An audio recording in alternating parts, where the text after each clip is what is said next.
We got Nick here in the pilot seat. We got drummer Adam How you doing? in the drummer seat. Yep. Right He's here on in the drummer's throne. seat. He's on his throne over My there. throne. I like that drummer Adam. Sounds like, this is Reverend Adam. This is Reverend Father Adam. Adam. Drummer And we Adam. have- Father Adam. And brothers and sisters, we have with us All rise. drummer Adam. Can I get an amen? Amen.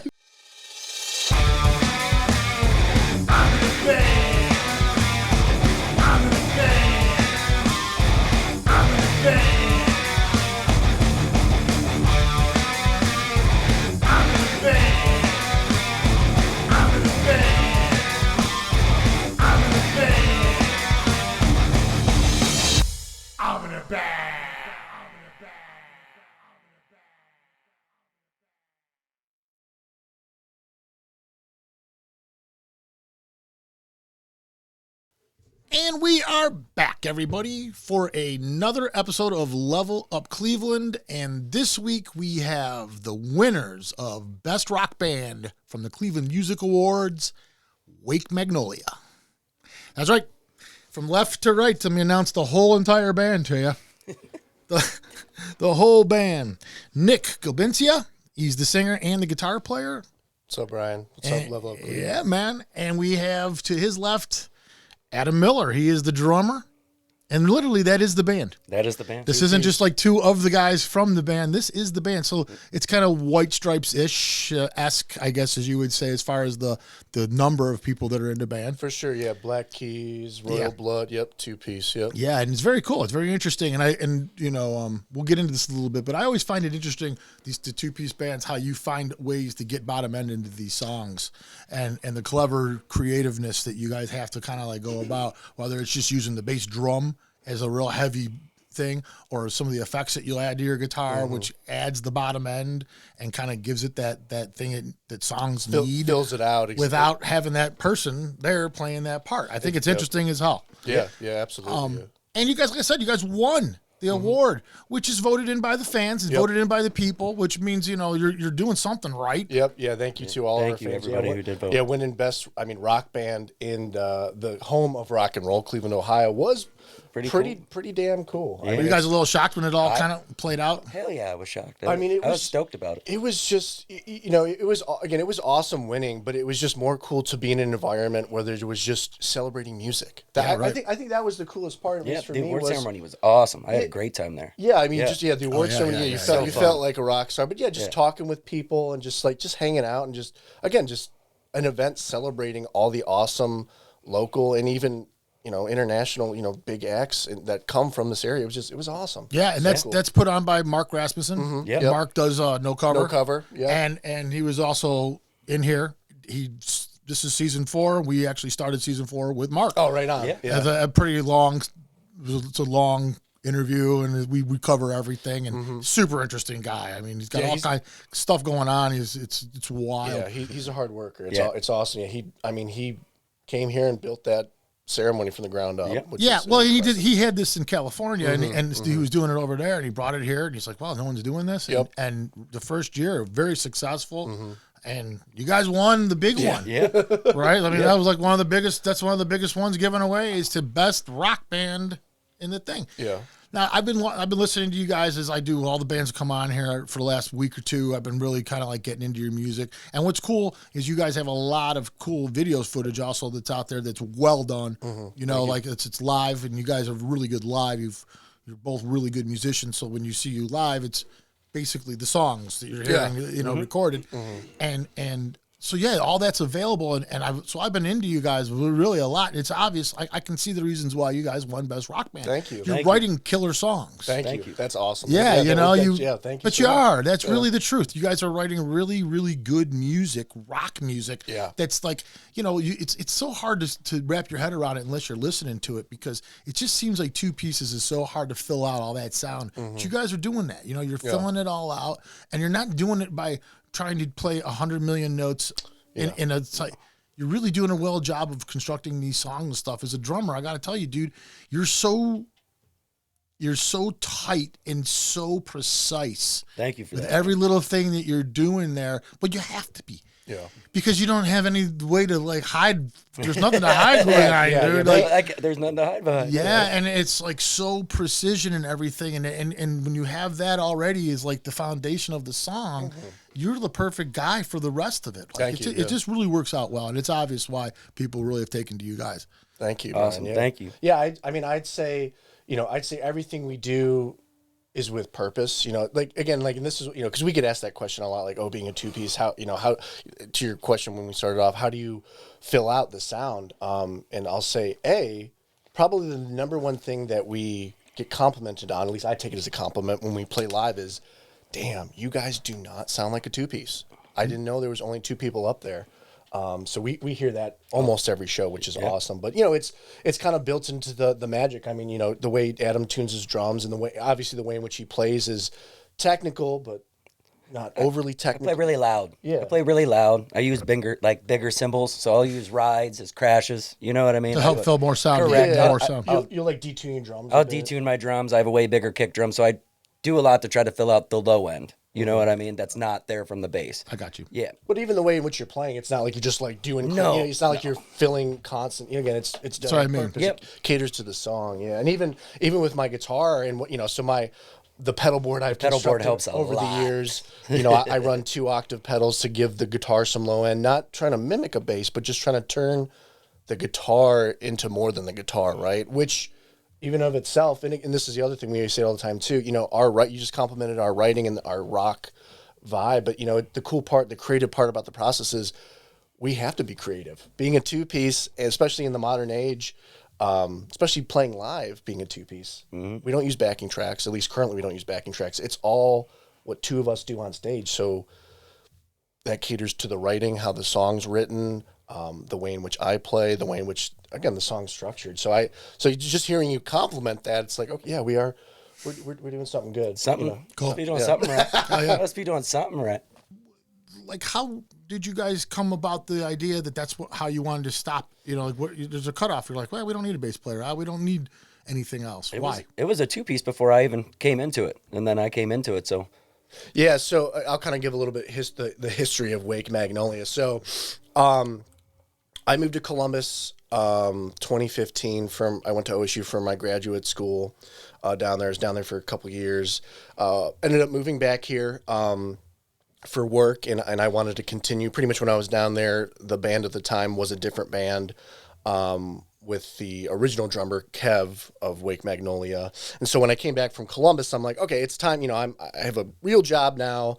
I want to really, dive into music. I want to make music more than just a hobby, trying to reinvent the band. So we came up with the name Wake Magnolia. And at the time, just as Adam said, the prior band was just a two-piece. And we had a bass player in the past. And again, it just kind of, for lack of a better term or word, that's just how it happened. It just, it was, obviously the ease of scheduling with two people, the ease of traveling, the ease of loading equipment. It is a lot easier just, dealing with two people versus 3, 4, 5, however many. Not knocking bands like that, obviously, but Right. it just, it's more convenient. So you didn't really. This wasn't something that was like literally necessarily pre-planned, Thought out. You guys had a bass player at one point. Is that what you're saying? Years ago, we had a bass player. He ended up leaving for another project, which is totally mutual. Totally get it. And that was years ago when it wasn't even Wake Magnolia yet. It was the former band was called The Abstract. That was a band from high school. A couple high school guys. And we kind of progressed. So when I moved back up here to this area, Northeast Ohio, and I think it was like 2017. I'm like, okay, time. So we started Wake Magnolia. A year later, we put out the Smile Anyway EP. So that was kind of the Smile on EP was kind of like the inception of, okay, this is now Wake Magnolia. So this is like we decided this is the band. Let's start putting out the music. Now, like when you decide that you're not going to have a bass, and I think some people don't even realize that aren't really into music per se, where the bass fits into a song. Some people, and for people who don't know, it's that bottom end is what they call it. It's really like without it just sounds very tinny and very thin. Like it has like thin. Yep. It beefs up a song and it gives it that power. And as I'm listening to your music, I don't miss it. You know, I you know, when you hear Metallica's "Injustice for All" album, there's no bass on there. You can tell there's no bass on that album. Like there's parts of that where it just sounds like you said thin.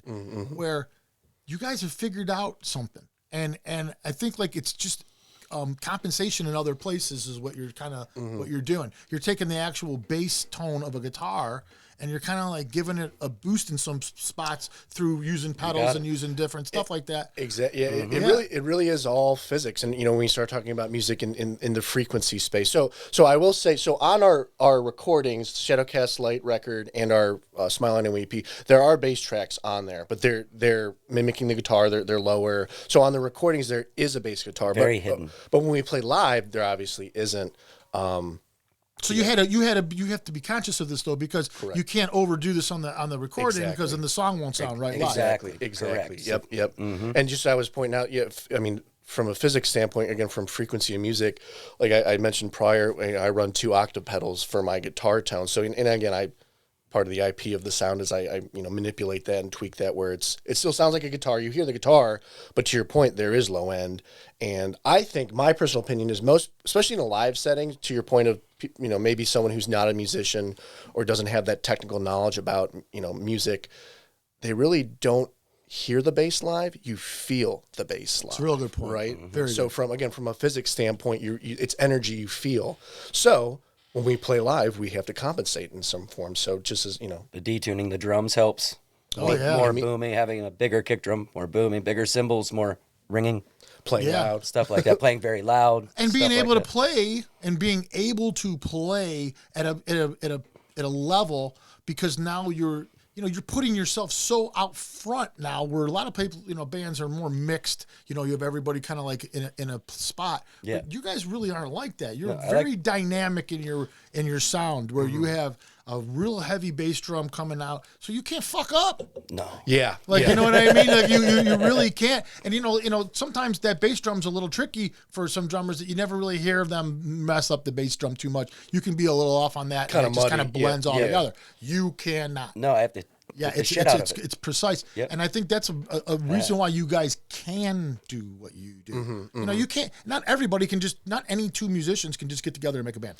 I don't believe that. I don't still believe that. Can Thank happen. you for that. That's an awesome compliment. Thank you. I believe that. I really do. Really I think cool. you guys are exceptional, and the fact that you're doing it at the level that you're doing it at. You guys are doing it at a level of a White Stripes or whatever you want to do it at, where you can be compared to anybody who's successful. Yeah. Seriously, I believe. Thank you so much. That's a man. huge compliment. That's a great compliment. But it's also, it's a good point, because I mean, even to the point of how we write music, it caters to being a 2-piece. Playing live, to your point, if we fuck up, I mean, obviously, if someone doesn't know the song, they won't know it's a fuck up. But we'll know, or people that know the song. But being a 2-piece, you hear that. You know what I'm saying? There's no, that will just blend. Like, to your point, it's muddy enough where it'll just blend in with everything else. There's 5, 6 guys up there. And again, I'm not knocking bands like that. But to your point of when we play live, and I think that's probably also why people are impressed, obviously, with the sound we put out. But I think it's cool.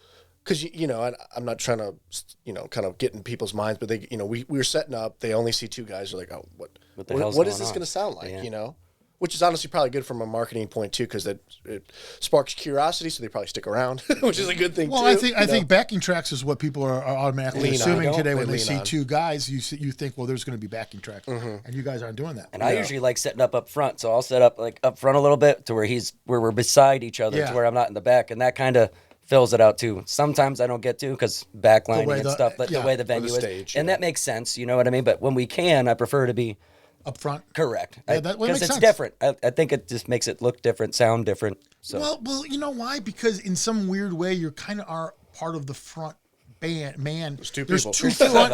Yeah, Exactly. There's 2 front people here. Really, and I feel weird just having. I'm like, let's just.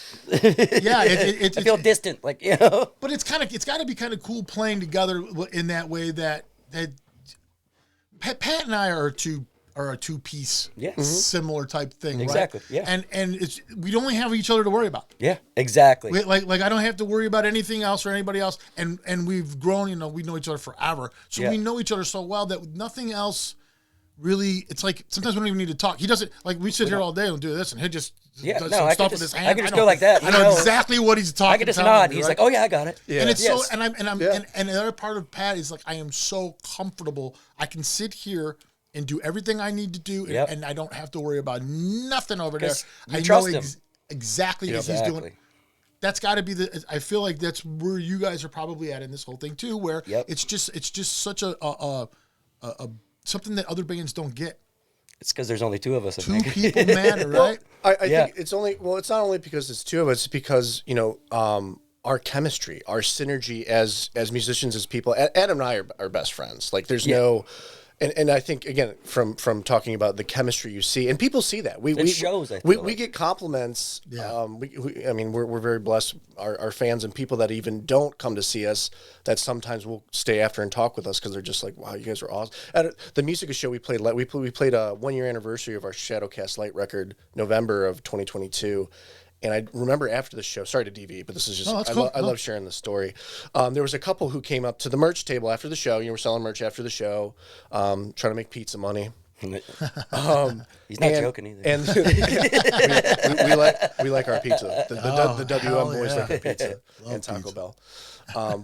So this couple ends up coming up and buying some merch, and they're like, hey, we were going to a different venue. They were closed, and we're walking by and heard you guys, and you guys drew us in, and they just the fact that they stayed after and bought merch, which is awesome, supporting us in that way. But just saying that too, just being like, we didn't come here even to come to this venue, let alone see you guys, and you guys drew us in, and it was awesome. Well, that's the coolest compliment. It's the best compliment. Like there's the most genuine, There's something about like whenever you start off in music, especially once you start recording yourself and writing songs and stuff like that, the first people are always the people you know in your family and stuff like that, and you can only take it so seriously in your own mind. But when people you do not know at all start telling you things like that, that's when all of a sudden you're like, oh, maybe I'm onto something. Mm-hmm. It feels good. That's all there is to it. It just feels good. Yes. People are recognizing you for what you put a lot of work into. Yeah. Because there's a ton of work that goes into all this. Yep. Let me talk about that for a minute. So as far as you guys, the writing process of how you guys actually with two people, do you have the ideas for the most part, and then you put the drums to his ideas? Is that basically how that goes? Essentially, it's been a little different since I came in. So the newer album is going to be a lot different. We don't want to just mimic what the last record was. So it's a little different. The last album was essentially his riffs, and then I played over it. Now we're writing together, so it's going to be a little different on the next. So when you say the last album, you're talking about Shadowcast Light. Shadowcast Light. So that was that's the LP that you guys have out at this time. Correct. You guys also have an EP out that you guys put out originally called Smile Anyway, and that was the original one. Are you on that one? Nope. So you're not even on the first EP. Nope. I'm on Shadowcast Light. And then you guys are currently writing for the new album. That's correct. Album number 2, technically, yeah. And you guys are literally not. So you guys are of the vein where we're not going to put out the same album twice. Yeah. So we strictly talk about that. Yeah. So I'll kind of back up here and give a little bit more color and kind of we kind of jumped ahead a little bit. Don't leave it up to the drummer, dude. No, this is awesome. See why I'm not supposed to talk, bro? No, you're talking. I love it. But yeah. So there was an original drummer for WM. He ends up leaving the end of 2019. It was time. It was a mutual decision. He was a buddy of mine since high school. And, we'd been playing for almost a decade, and it was just time. Again, I said the end of 2019, which was before 2020. So he knew something I didn't know, or because, obviously 2020 with COVID kind of put a damper on a lot of bands. So at that time, we had just started recording Shadowcast Light up at Superior Sound Studios in Cleveland, Ohio with Jim Wirt. That was awesome. So he leaves. I'm in the middle of recording the record. I'm just by myself now. I don't even know if Wake Magnolia is going to be a band anymore. It might just be this is the album and done, because I don't know at the time. So Kev is the original drummer. He played on a couple tracks on Shadowcast Light. Before Adam joined the band, I had a session drummer come in and do a couple more tracks. Because again, I was of the mindset, I don't know if I'm going to find a new drummer. I don't know what's going to happen, but I know I want to finish the record at least. So the session drummer plays a few more tracks. End up meeting Adam, January 2020, right? Yeah. pretty early 2020. So right when the pandemic's really starting to rev up, man. In the middle of the album. Middle of the album. Technically, COVID was happening, but as public knowledge, we weren't in lockdown yet. That was in March. So Adam you officially joined February 2020, right? Technically, we jammed a couple times. I was trying some, trialing some other drummers, but pretty much, the first time we jammed together, I'm like, yeah, this guy's got it. Cause he played loud, but with purpose, again, filling the space that needed to be filled. So it was a match. Without overplaying. That's the thing about you that I like. I don't want to showboat. You're not an overplayer, but you play. There's no doubt in my mind when I'm watching you that you're a pro. Thank you. But you're not overplaying to prove it. And I think that's always better than the guy that's trying too hard. Thank you. I appreciate that. Yeah, seriously. It's about music, man. Correct. Yeah. Definitely hitting the right notes. Yeah. Thank you. Yeah. So Adam joins the band. We finished the record. It was, comes out great. We were really happy with it. Still 2020. So we start working on a lot of the video stuff we did. Learned a lot about PR and how to promote your music when it comes out. So 2020 obviously, sucked for a lot of reasons, and for especially for the music industry, but it kind of worked out for Wake Magnolia because again, since Adam had just joined, so it was kind of getting him up to speed on so those the Shadowcast Light record was pretty much written. I think the only song on that record that we wrote together technically was Windmill, right? Yep, that's Windmill. The only one that we wrote together. So having that break gave Adam time to kind of catch up. Gave us time to again learn more of the business side. So we didn't instantly drop the record. We didn't put it out. We put it out on vinyl officially November of 2021. Waited a few months, then dropped it everywhere digitally in April of 2022. Right. Yeah. Last year, again trying to just be strategic and market. Obviously we invested in the vinyl. We wanted people to buy the vinyl, and they did. Yeah. So thanks by the way for bringing that. I got that. That's awesome. I've never been on a vinyl. First vinyl we got. That's awesome. Really? Yeah. Yeah. First vinyl we've got. That's We got a lot of CDs, but we got first vinyl. Awesome. Yeah. Well, we're very happy to be that. Thank first you. Appreciate vinyl, that. Yeah. So and then fast forward to 2023, and that's where we're at now. Yeah. Which is awesome. So yeah, that's kind of like bit of the backstory. Yeah, that's a little bit. Bio. Yeah, and you guys. So you guys, as far as what you guys are doing now, as far as do you guys, is there a lot of playing out with this? Because the reason I'm asking that is because it just seems like it's so easy to play out. Mm-hmm. Yeah. Like you don't have to get four people's opinions about whether Correct. they're available. I would imagine you guys stay on the same page a lot, so it seems like it'd be simple. Yeah, and we're trying to get out of town, so we have some shows this summer out of state, so I think that's cool. But we try to strategize it. We're gonna play Akron once. You know what I mean? And you guys are from Akron area, right? Correct. No, Yeah. We don't want right? to oversaturate Akron. Are you also from the Akron area originally too? Yeah, I actually, after being in the band with him for a couple months, I actually moved in next to him. We were neighbors for a while. I could walk to practice. So that could have made things a lot easier too. I could just walk over. Yeah, right. Especially during COVID, during the pandemic. Yeah, but yeah, we currently live in Cuyahoga Falls, both of us. But the band was technically formed in Akron. It's in Cuyahoga Falls. Yeah, same. We're right by each other, right next door. We play a lot in Cleveland though. Foundry, Coda, Winchester. Yeah, I mean we play out. I'd say as often as we can, but strategically, like not Adam, to be overexposed. Exactly, Correct. especially being a local band, or I hate using the word local band, but I'll say more underground. I guess is more an appropriate word.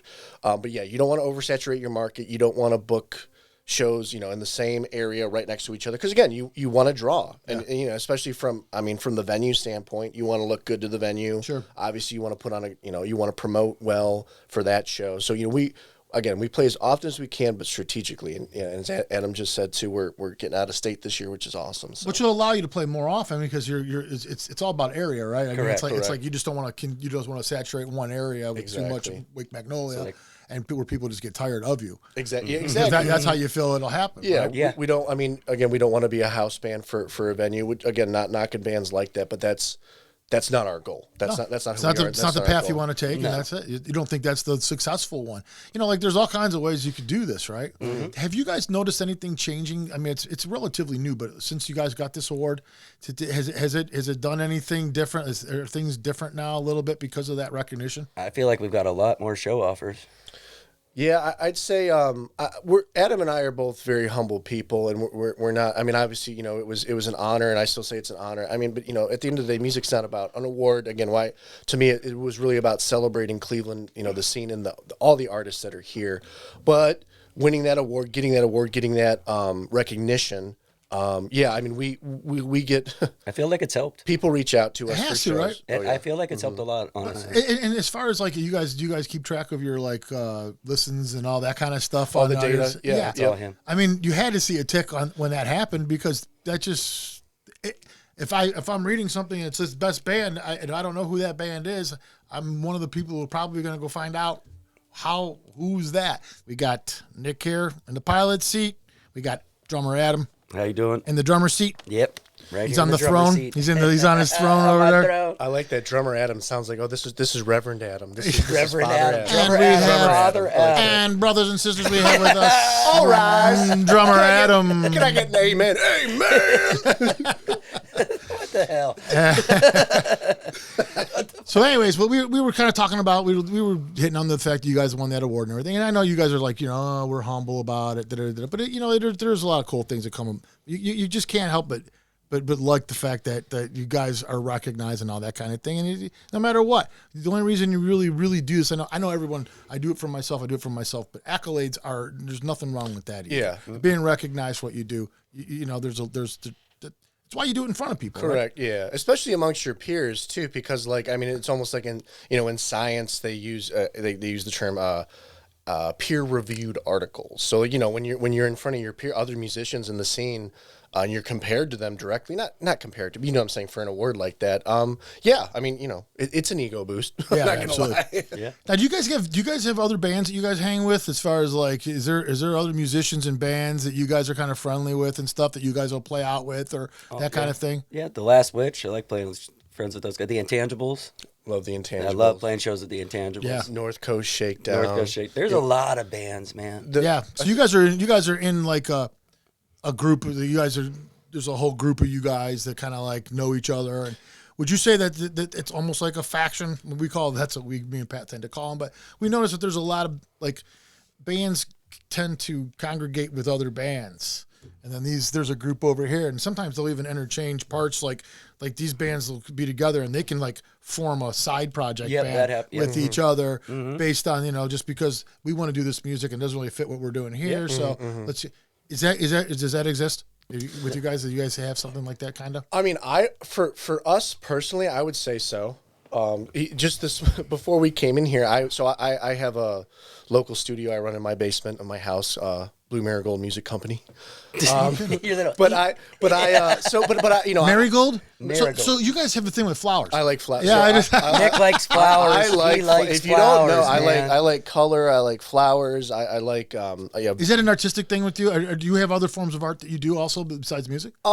Music is definitely besides raising my 2-year-old son, I'd say that's an art. I used to draw way back in high school. I wouldn't say I was like anything great. My fiance is artistic as far as painting and whatnot, but music's really my main medium, my main canvas. Real quick, where'd you get your work done? So it was a private artist who used to work out of Red Tree Tattoo Studio in Columbus, Ohio. He since did his own practice. His name's Adam France, phenomenal artist. He lives out in Oregon now. I actually had this done. He moved out there right before COVID, quote unquote, hit in early 2020. So I had this done, this finished. I think it was like early March 2020. But yeah, Adam France is the artist, phenomenal artist. Yeah, it looks good. It's really good. It's cool. It's very colorful. But yeah, I love color. I love vibrant. But to the point we were talking about, so this morning I was editing. We're doing a punk project, a hardcore punk project. I played drums. He played guitar. I play guitar, bass, and a buddy of mine. It's really his brainchild. He's the vocalist. He tells me he'll like sing these guitar riffs. He's like, I have this idea, and I'm just like, I'll play. I'm like, okay, that sounds good. So we're always making music. Even we're after this, we're going back home. I'm playing some solo stuff and working on one of Adam's solo projects in my studio. What's that? What? Where I play guitar, like I'm just doing some guitar and then playing drums, and then I'm gonna have him do bass on it, and then I'm gonna have like 2 or 3 singers come, and then kind of pick which. Just something we're and I act as tinkering I act as like a producer. Like I help kind of mold the song. Oh, let's try this. I see Nick like 2 or 3 times a week, man. Yeah. Wow, man, you guys are busy dudes, man. You guys are constant with this. We're always doing music in some way. When I'm not working, I'm trying to do music or be with the family. And if we're not working, if it's not with our family or our work, we both have day jobs. It's not like we do this full time. Yeah, I have to work, man. We have to work and make that money. At least for now, right? For now, At least for now. Yeah, hopefully, that'd be awesome. Never know unless you keep trying. But we're always doing music, and we love music, and it's in our blood, it's in our souls, it's in our hearts, and we, again, it's one of those things where like, not that WM can't be all encompassing, but when we talk, it's like we know what like this second record, it's going to sound completely different than the first record, but it's still going to be us, if that makes sense, right? But when we're doing, so Adam, I write a riff, it's more indie or kind of like emo-ish. I'm like, oh, that's not really WM, but let's not, it's good. Let's not do something with it. Let's make music still. So we're always writing, we're always doing something. Again, it's very convenient to have the equipment in my basement. And again, it by no means like it's a professional studio. No, it's plug and play. You have a plug and play situation where you can walk in and just start doing stuff. Which is great for writing for WM. We've demo tracked probably more than half the record. Yeah. The next record so far, which is cool. Yeah. And I think recording actually is just just demo recording is a good tool for writing because you do a rough demo of it. It's not polished and finished as far as the production value, but if like, oh, that part, that singing, that can be better. That doesn't catch my ear, or vice versa. Oh, that chorus is catchy as hell. That's awesome. Let's keep. So we also use it like a tool too. So you can actually hear what your brain demoing is process thinking. is why I think that I've turned out to not being so showboaty, because I listen to stuff like, oh, I just cluttered that part up. That was supposed to be a vocal part, and all that I hear is my no. See, so demoing helped a lot with the way I play, because I'm like, oh, I'm cluttering. I found out at first I was cluttering songs up. I was doing way too much. Parts here, that part don't need that. It's not necessary. Why? Yeah, and you called it right. It's showboating. Yeah, that's what it becomes. Yeah. So demoing helps. I like demoing a lot. The one thing about demoing that me and Pat always talked about, though, that could be negative about demoing is that, especially if there's a time frame from the time you actually record the song and do the demo, sometimes your brain won't allow you to make changes to that song because you have what we call demoitis. And what ends up happening is that song, you've heard it enough times now where no matter what, that's just the song. So like to try to make a change to it, even if it would improve the song, your brain doesn't recognize it because you have demoitis now. Demoitis. It's a new word. That's actually a really good point. And I want to say that we've not, and again, I guess it's a little biased, I want to say we've not fallen into that trap because, when's the last time, Adam, you listened to any of the demos we did for the second record? Well, that's the truth. Months. Months. Right? Well, we've been playing them live, and we have made changes while we Why'd you gotta put me on the spot? "quote unquote" jam them. Oh, because I've not listened to them either. I could ask you do your homework, Adam? No, but we jam and we play them. But again, so I totally that's a very good point, because once you hear it over and over again, it's like that's the song. It could maybe it could be better, but it's it's good enough. That's a fair point. But I don't think that process has been inhibiting yet. No, just something that we talked about. Because me and Pat write music too. We have a studio over here. We have another studio. Right, we do a similar type of thing. Cool. And so we do demos, and then we get demoitis, Yeah. and we're like, one of us will be like, well, we're thinking about this, I was thinking about this one part, and you're like, you can't change that part, that's got to be that way. Why? Well, 'cause I got demoitis, dude. I heard it that way. I change it. I'm just gonna. Yeah, you can't change that part. Like you were saying, you guys want to do things differently, album to album, but there's some common threads that you want to keep there that keeps you guys as Wake Magnolia. And from listening to you, one thing I don't think you can get very far from is your singing voice. Yeah, I think that's going to be a common thread throughout all your music because you have a really great rock singing voice. Thank you very much. That's what you have. Yep. It's if I had to describe your voice, it's a rock voice. I think it helps because you talk about, let's you hear the term, oh, you're in a band, oh, who do you sound like, or what's your sound? I think my voice, it is Wake Magnolia. There is no, you can compare us. We've been compared to Alice in Chains meets Silver Sun Pickups. That's what I usually tell people we are. But Lane Staley, Chris Cornell, kind of those voices. Again, I'm not comparing myself to them because those are phenomenal voices, but have that tone, that timbre, that uniqueness, but it still works. Because again, sometimes unique doesn't mean good, or unique doesn't mean better, or sometimes unique is just bad. No, it is. I'll be blunt, Well, and sometimes in your journey to find unique, you find unpalatable or things usable. that you just cannot. You cannot really absorb and listen to and like. Now, as far as influences and stuff like that go, this is the common question you get a lot, on these things, is influences and stuff. Now, when you were young, you were very first getting into music, I always find this fascinating. Like, what was the first thing you remember liking musically? Nirvana, Bleach, I bought on cassette tape. before Nevermind came out? The Bleach on cassette. Yeah, that was the first record. And then the first CD I bought was Weezer's Blue Album. Oh. So those are the two ones I really remember. So there you go. But that tells me about a little bit about you. Nirvana and Weezer. Yeah, definitely that 9. For me, I think the first, so I'll kind of give you a little bit more background too. So I didn't like music growing up. What? What the kind of statement is that? This is where I draw them in. I make a statement like that, and I'll draw the audience. Oh, Jesus Christ. No, but so growing up as a kid, so my father played music. He was a acoustic guitar singer-songwriter pretty much, and he still is to this day. He's got a great voice. He actually has more of a traditional, beautiful voice. Oh. I'm the black sheep in that regard. But anyway. You have a good voice, dude. Seriously. Thank you. No, I appreciate that. But my point here is, growing up, my father, when he would need a break or he wanted to go he'd go play guitar. And as a child, that to me is, oh, Dad, Father's not playing with me. I'm upset, blah, blah. And I'm not saying my father was a loving, awesome father, but, that kind of, and I never really got it. So I kind of had that growing up. In middle school, though, I heard Linkin Park for the first time. I think it was their Meteora album. And I'm like, this is fucking awesome. So I heard Chester Bennington's voice. I heard what they did, and more of that new metal kind of rock with the rap, with kind of the, that kind of stuff. I'm just had a bunch of fucking fusion going. Awesome. Mm-hmm. And then I started, so that was like, I want to say like 6th grade. And then I started getting into, middle school was kind of like my classic rock. So I think the first couple CDs I bought was Led Zeppelin 3, AC/DC's, oh gosh. How do you, no, okay, stop. And classic rock anyway. Okay, Led Zeppelin 3. So how is it that this is not in your, your age bracket is not much of a Led Zeppelin audience. Mm-hmm, mm-hmm. So is this your dad's helping you along into this influencing, or how is that happening? I want to say it probably was my friends at the time, because my father wasn't into like classic rock, or my mother listens to smooth jazz. My father was more of like Jim Croce, Cat Stevens. Oh, so you're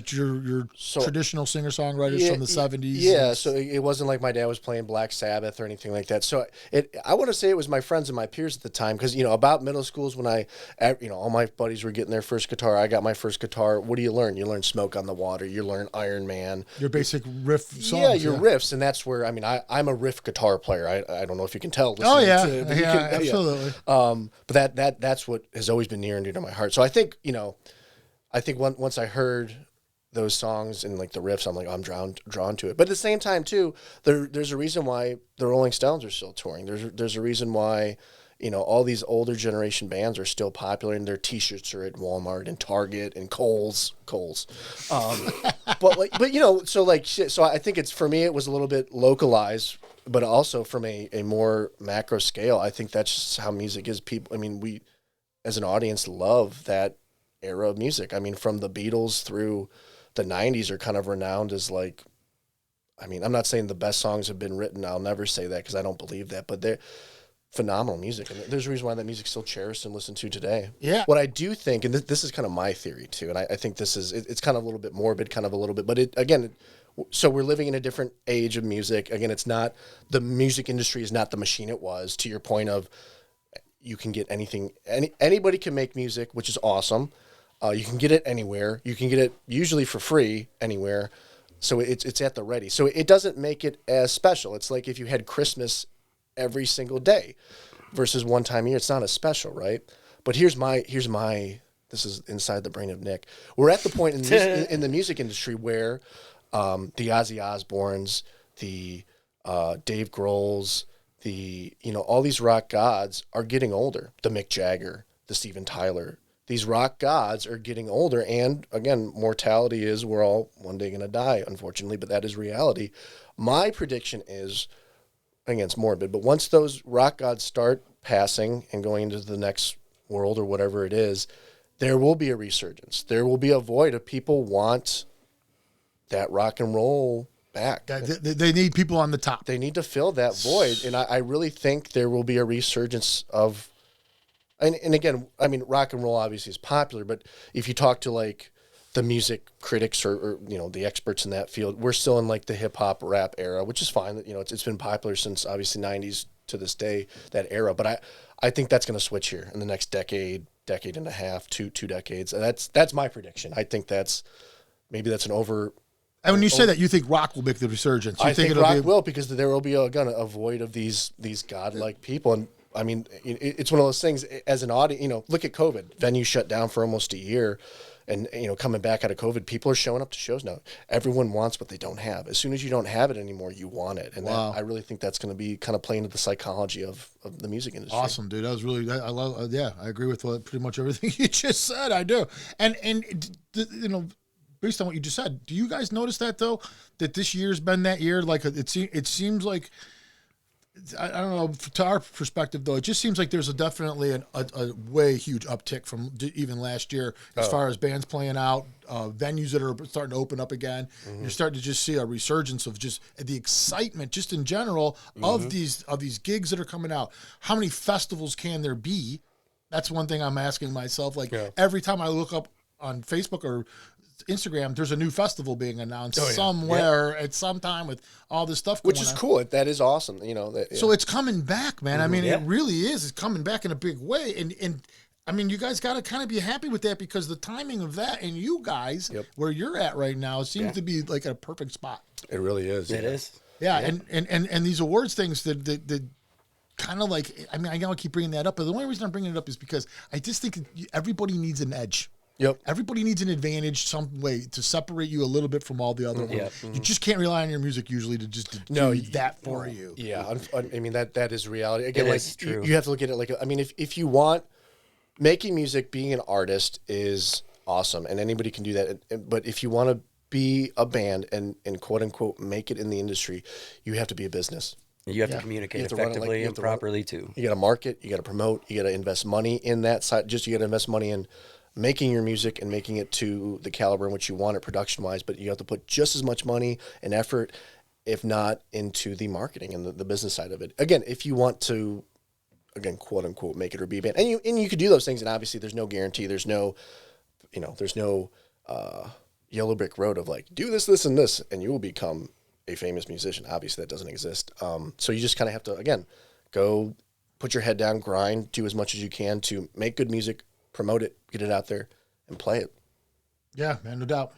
All right, we're going to take a real quick break. We'll come back in a couple minutes. We'll talk a couple more minutes with the guys from Wake Magnolia. And we are back with the guys here from Wake Magnolia.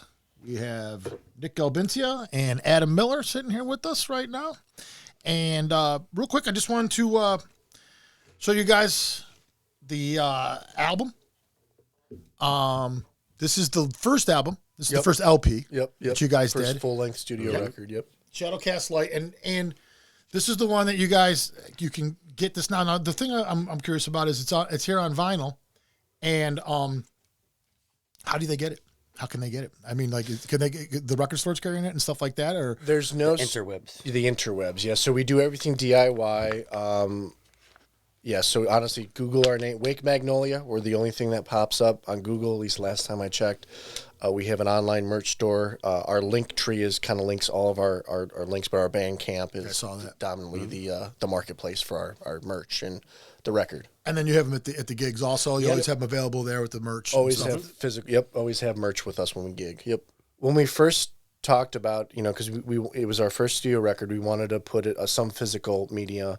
Again, for selling, to generate some revenue, but also because it was cool, and obviously it's cool having your music on vinyl. But it was also the decision was CDs are cheaper, but I mean no one really they don't make cars with CD players anymore.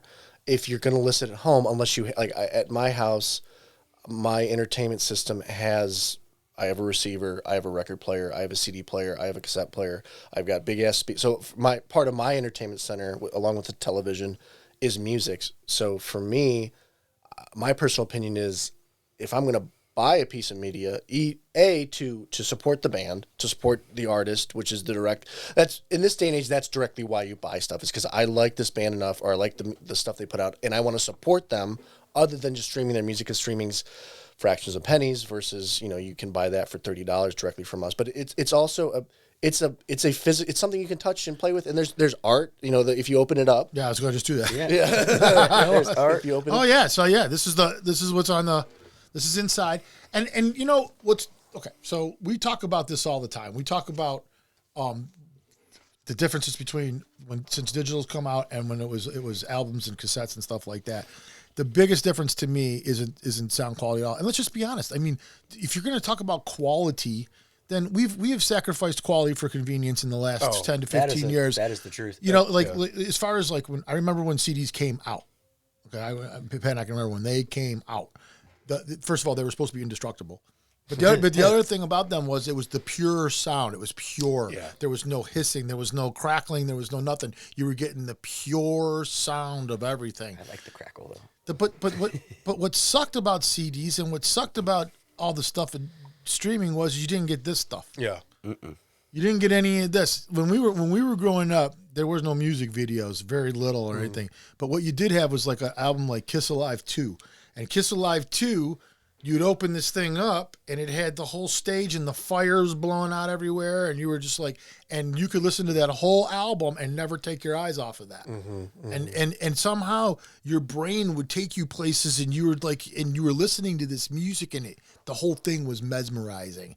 It was completely a different way to digest music. It was an experience. It was. Yeah. And albums just have that ability because there's so much to look at, and it's bigger, and it's you can see it. You're not like getting a magnifying glass to read what's on there and stuff.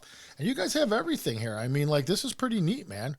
Yeah, because I mean, it has. It has like the studio, the producer, the sound engineers. Jim Wirt did phenomenal. The artist that photographed the art, the artist, the digital artist that did. So we give credits and acknowledgments. It's kind of cool too because like this is our art, but we had other artists and other people help make this. So it's cool just to be like part of a whole entire. It's our song, it's our record, but like we had other people contribute, which is there's a collaboration that goes on here at some point, right? It makes it more. Again, when I say artistic, more of an art, it amplifies them. Because what is music? Music is sound energy coming to our eardrums, reverberating, and we like it. But it's not visual. In its foundation, music is not visual. That's visual. Yeah, there's a lot going on here. Awesome music too, man. You guys do a great job with writing the tunes. I mean, I was very impressed. Thank you. Do you have a favorite off the record? I'm gonna put you on the spot. Do you have a favorite tune or? Well, the problem that I have is remember. Oh yeah, Bruiser. Yeah, Bruiser was that's my favorite song. Yeah, Bruiser was the song that I liked the most. That was the one that had that real sick bass drum, dude. That's the one that had that real heavy and bass. Dancey. Yeah, where I was like, well, that's the bottom end right there. Listen to that, man. That's really cool. Like how they do that. Bruiser was the one. I saw you guys do it live on that. It was one of the ones you did. Okay. At the Akron recording. Yeah, that was really good, man. Thank you. Yeah. I think you guys are going to do great. I mean, I don't see how this you could be one of them bands from Cleveland that actually does something, right? I mean, like does something bigger and better, man. Thank you. That's the goal. That is the goal. I mean, it's one of those things where the goal has always been to make. Again, music's in our souls. It's in our hearts. We just like making music, but it's making good art, at least art that we think is good and we're proud of. And obviously we're at that that next level is getting it to other ears. And music is nothing without other people's ears. So and you're so we were talking about this already. You're in the process of making the next album already, which is cool because it proves that you guys aren't in the rearview mirror all the time. You're always looking forward. You're always looking for the next thing and stuff like that. Not resting on your laurels and patting yourselves on the back about look what we just did. It's like let's move on. You're about creating, anyways. It's not about looking at what you already created. We got half of it done already. Yeah, so you guys already got half of that in the. We got 5 already ready to go, essentially. And it's nice to have a recording studio at your disposal, so you don't have to go pay for time and all that kind of stuff like that. So convenient. You can be at your own pace. Yeah, so we will be recording, and this is why we've not started actually recording it yet. We're planning on recording the next record at Superior Sound Studios with Jim Wirt. They're actually in the process of moving their studio now, so we're kind of in limbo as far as going to the studio to record. But in the meantime, like we said earlier, we have studio demo in my basement. And this next record is just going to be, fucking awesome. Yeah. It's going to be, fucking awesome, dude. The main goal. So just like you said, we don't live in the past. We give our, when this came out, I've never been on a vinyl. I was so stoked to be honest. I would be too. Awesome. I mean, I've been in bands since I was a teenager. I've had CDs, I've had cassette tapes, but I'm like, I have a fucking vinyl. It's dope. I still have one in my living room, so I'm happy that I have a vinyl. And I want to do another one, but I even feel like the next one, the art will even be different. See how that's all like bright and colorful and flowery. I think we're gonna go a whole different something that'll match with what's coming out next, huh? Yeah. So the next record will be it'll sound like us. It'll be a little bit more. It's definitely going to be heavier.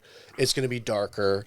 It's going to be a little bit more polished as far as how the songs are written, and it's going to be Wake Magnolia, but it's going to sound familiar. And what I mean by that is, there's a song like we'll talk about one of the new songs is called "A Night in Ventura," which Adam kind of wrote I wrote the guitar the main chords in the song. Yeah. And that song starts off as, I'd say, like the first half of the song is more like traditional, just almost classic rock-esque. And then it goes into this like Queens of the Stone Age, like super, like just heavy riffy part.